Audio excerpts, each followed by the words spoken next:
प्रधानमंत्री गस्त पूर्व प्रस्तुति समीक्षा कले मुख्यमंत्री मोहन माझी राज्य कार्यालय में समीक्षा करिसेंति सीएम। एही समीक्षार मुख्यमंत्री समेत आईन मंत्री पृथ्वीराज हरिचंदन, पंचायतराज मंत्री रवि नायक, राज्य बीजेपी सभापति मनमोहन सामल, संगठन संपादक मानस महंती, मुख्य शासन सचिव Manoj Ahuja, police DG YB Khurania, CP DCP राज्य सरकार वरिष्ठ अधिकारी माने सामिल थिले। कार्यालय में गस्त समय रूट मीटिंग स्थान आदिर प्रस्तुति जांच करिसेंति।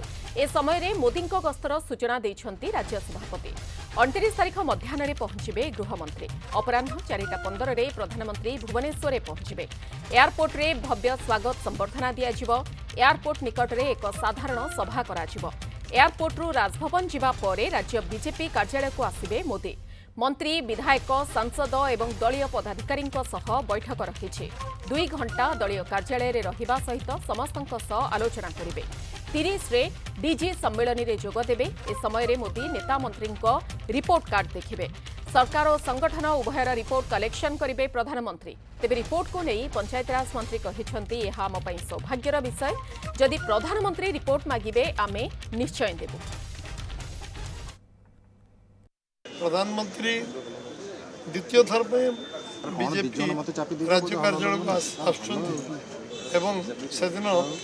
एठी आम विधायक सांसद मान सहित चर्चा आलोचना करेंगे। एठी सांगे रात्रि भोजन करके फेरवे डीजी सम्मेलन में पुणी जोग कर।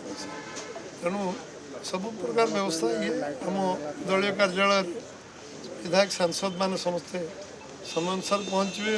आमर एयरपोर्ट रे स्वागत संबर्धना हम सेठी गोटे मीटिंग आयोजन एयरपोर्ट कैंपस भीतर गोटे मीटिंग सभार आयोजन हो सभा पर सी गवर्नर हाउस जी राजभवन जी राजभवन पुणी सी पुणी 6:30 6:30 ये पहुँचे। सब सौभाग्यर विषय ओडिशा प्रदेश में गोटे गर्वर मुहूर्त।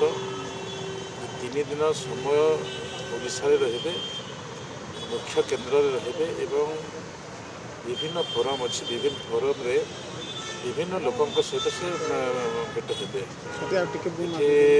प्रथम तो डीजी कॉन्फ्रेंस रे जहाँ कि भारत वर्षर अनेक विषय अच्छी सब विषय आलोचना करेंगे।